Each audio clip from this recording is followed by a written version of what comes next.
SPX down 0.1% at the closing print, NDX lower by 1.45%, and the DIA adding 360 points to close up 0.69%. The cash market is locked, and looking at these prints, the surface tape is just a complete lie.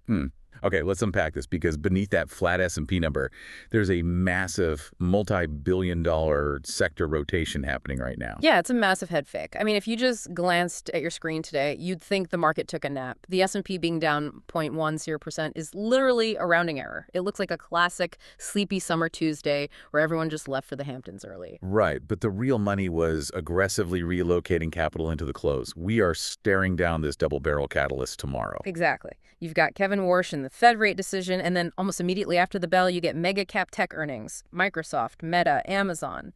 Institutions, they aren't waiting around for the news to drop. They're making structural bets right now. So let's look at the actual scoreboard, because this is where the illusion completely shatters. While the cap-weighted S&P looked totally flat, the old-school blue chips actually surged, up 0.69%. But over in techland, the NASDAQ 100 dropped 1.45%. That's a violent split personality for one session. What's fascinating here is how the mechanics of the S&P 500 are effectively lying to the casual investor. I mean, the index is market cap weighted, right? So the mega cap tech names dictate the direction. When the S&P sits flat, you assume everything hovered near zero. But if you look at the equal weight S&P, where the 500th company has the exact same mathematical weight as Apple. Precisely. You look at that equal weight index, and you see a completely different tape. Yeah. Over 380 stocks in the S&P 500 actually caught bids or held rock steady today. Wait, so if almost 400 out of 500 companies are having a good day, but the headline index is dragged down to zero, the distribution in those top tech names must have been brutal. Brutal is the word for it. Capital aggressively rotated out of high multiple growth stocks. And, just to be clear, by high multiple, we mean investors paying a massive premium today for profits they hope to see 5 years from now. Right. They sold those promises today and poured that capital directly into defensive, cash flow-rich value names. It sounds like being at a crowded house party where the overall head count is exactly the same, but everyone suddenly sprinted out of the living room and crammed into the kitchen because they heard a rumor, Yeah, that's a brilliant way to visualize it. I mean, the living room is empty, the kitchen is packed, but if you just drive past the house, you think, oh, same amount of cars in the driveway, nothing changed. So what exactly spooked them out of the tech living room? Because looking at these institutional notes, the panic clearly started in the foundational layer, semiconductors. The semiconductor bloodbath was the contagion. It dragged the whole NASDAQ down. I mean, the PHLX semi-index slumped 4.3% today. Yeah, the prints here are ugly. Micron fell off a cliff, dropping 9.82%. AMD fell 7.0%. Even Nvidia, which has been the undisputed poster child for the AI trade, was down 5.0%. Why did the bedrock of the AI narrative suddenly fracture like this? We saw a convergence of three distinct structural threats hitting all at once. The first was purely physical.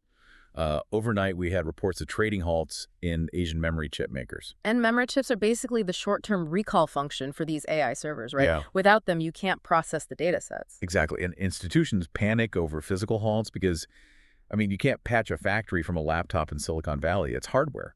If a primary facility stops producing, the entire downstream assembly line freezes. It bottlenecks everything. But looking at the notes, it's not just a supply bottleneck. There's this section on foreign competitors, and it sounds like the technological moat itself is under pressure. That's the second threat. And honestly, it's the more structural one.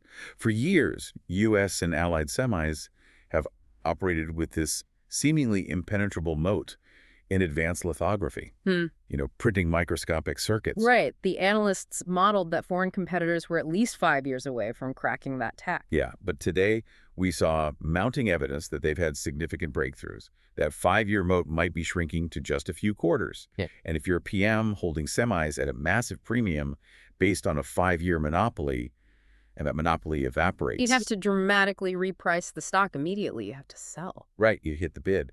But then there's the third factor, the AI capex, the capital expenditure. This is the ultimate reality check for Wall Street right now. And I have to say, this feels like the most existential threat to the narrative. We're talking about tens of billions being spent on infrastructure, right? The servers, the liquid cooling. Exactly. Up until now, the market rewarded them just for spending the cash, viewing it as a race to the future. But suddenly, investors are demanding to see the actual return on that investment. It feels like these AI companies are building massive, incredibly expensive superhighways. And for a few years, Wall Street cheered on the construction. But now, institutions are looking at the toll booths and asking, are enough cars actually going to drive on this highway to pay off the tolls? Yeah, that's exactly the dilemma. Because you can build an 8-lane highway, but if only 3 people use it, you go bankrupt on the maintenance alone. It's the transition from building infrastructure to generating cash flow. As we get closer to these mega-cap prints tomorrow, institutional patience is completely exhausted. They want to see the toll revenue. When you combine that capex anxiety with the Asian supply halts and the foreign competition, you get a 9.82% collapse in a bellwether like Micron. I see the panic there, but there's a really critical detail in these briefing notes that I want to push back on.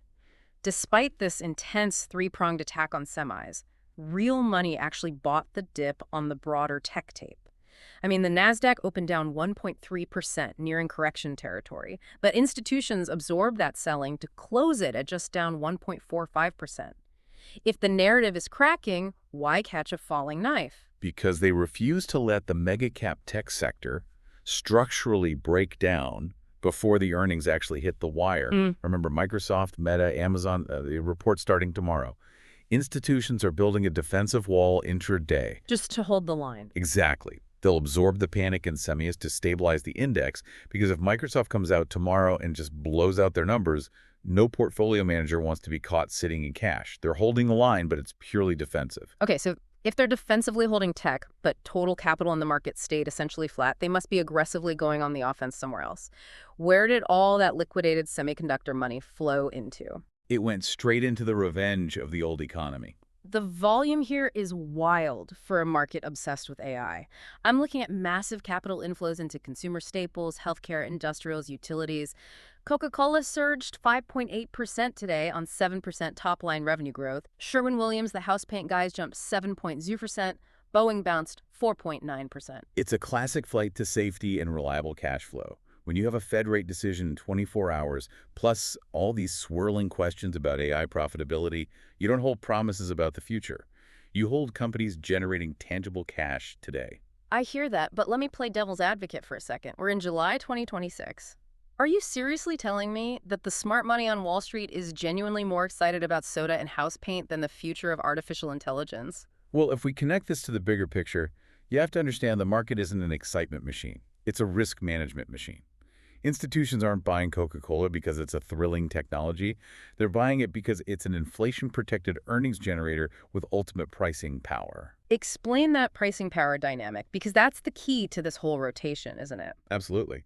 Pricing power means a company can pass their costs directly to the consumer without losing volume. If Warsh sounds hawkish tomorrow and inflation ticks up, Coke can raise the price of a can of soda globally by 5 cents. They instantly pad their margins, and people still buy it. Right. And Sherwin-Williams can hike the price of a gallon of paint, and contractors still buy it because they have to finish the house. Exactly.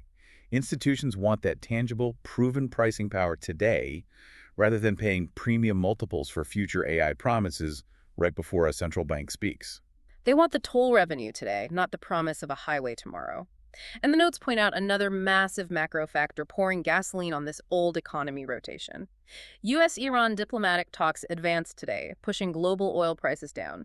WTI crude dropped 1.48% to close at 81.39 a barrel. Which acts as an immediate mechanical relief valve for the entire consumer sector. Right, because oil is basically a hidden tax on everything. Exactly. When oil drops, shipping costs drop, manufacturing costs drop. But most importantly, the everyday consumer suddenly has an extra 20 bucks in their pocket at the gas pump. And they spend it on discretionary things, like Coke or home renovations. Yeah, falling oil eases inflation anxiety right before the Fed, creating this perfect geopolitical tailwind for consumer stocks to just rip higher. Okay, so the smart money is aggressively managing risk. They're rotating out of tech, hiding in value, riding the crude drop. But if risk management is the game, We need to look at how they're hedging for tomorrow. We have to talk about the VIX. The fear gauge. And this is a massive paradox in the notes. Oil is falling, blue chips are rallying, the S&P only dropped 0.10%. By all traditional logic, the fear gauge should be crashing. Yet the VIX only dipped slightly today to 18.57. It just refused to break down. And it shouldn't break down, not with what's coming. Normally on a day where 380 S&P stocks are up and oil drops, you'd expect implied volatility to get crushed down to like a sleepy 14 or 15 range, but it stayed elevated at 18.6. To use a real-world analogy, it's like hurricane insurance, right? Even if it's perfectly sunny today, you don't cancel your policy when you know a Category 5 storm the Fed and mega-cap earnings is making landfall tomorrow afternoon. Spot on. Options desks simply refuse to sell vol below that 18 level.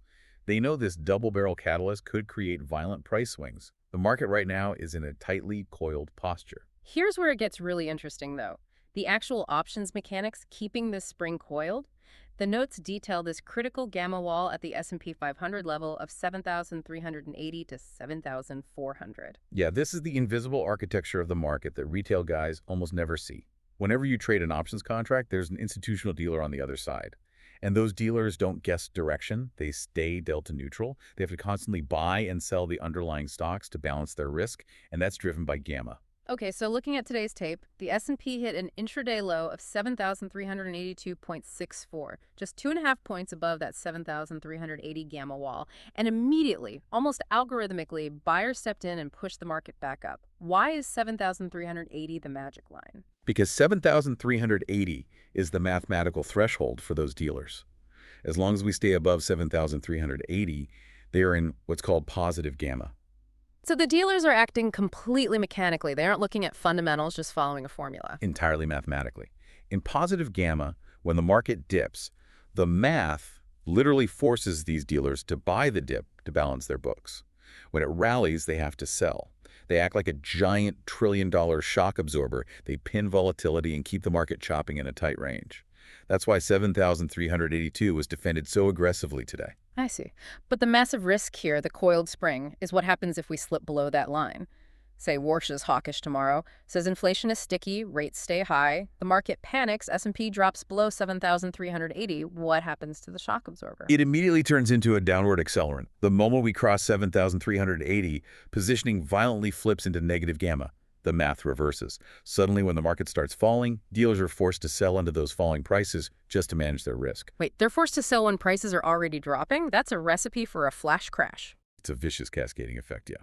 They sell to hedge, which pushes the price down further, which forces them to sell even more.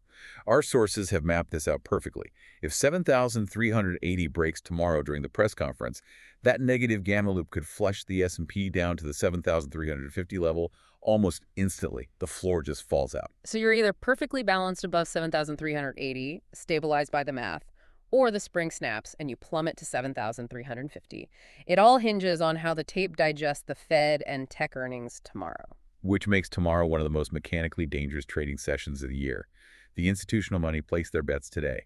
They rotated out of tech, they bought their hurricane insurance, and now they're just waiting for the storm. So, what does this all mean for you listening to this deep dive? If we look at the whole chessboard, the main takeaway is to never let the headline numbers fool you. You see a 0.0% drop and think nothing happened. But underneath, we saw a violent defensive rotation. The smart money saw the cracks in semis, the supply halts, the foreign competition, the capex reality check, and they relocated to the kitchen. They bought Coke. They bought Sherwin-Williams. And the institutional sources are specifically highlighting those non-tech names as the crucial day two plays to watch for tomorrow's open. Exactly. They're looking for bullish continuation in Coca-Cola. If institutions keep accumulating that stock on morning dips, that trend could ride right through the Fed noise. And for Sherwin-Williams, after a 7% surge today, they're watching for a momentum breakout. If it pushes past today's highs, it confirms this industrial buying is a sustained rotation, not just a one-day panic. These are the safe harbors. This raises an important question, though, something to really chew on for tomorrow. If public equity markets are suddenly demanding immediate cash flow and punishing massive capital expenditure, what happens to the private markets? What happens to the thousands of AI startups in Silicon Valley relying on a constant drip of venture capital just to survive? Oh, wow. Yeah, if public markets rotate into house paint because rates are high. Are we about to see an extinction-level event for AI startups? because the funding environment might have just structurally dried up. That is a chilling thought. If the superhighway funding stops, the startups building the cars go bankrupt. We'll start getting our answers tomorrow at 2:00 p.m. Eastern when the Fed speaks. Keep a very close eye on that 7,380 level on the S&P 500 at the closing print. If that floor cracks, you'll know exactly why the selling is accelerating. We'll be watching the tape right alongside you.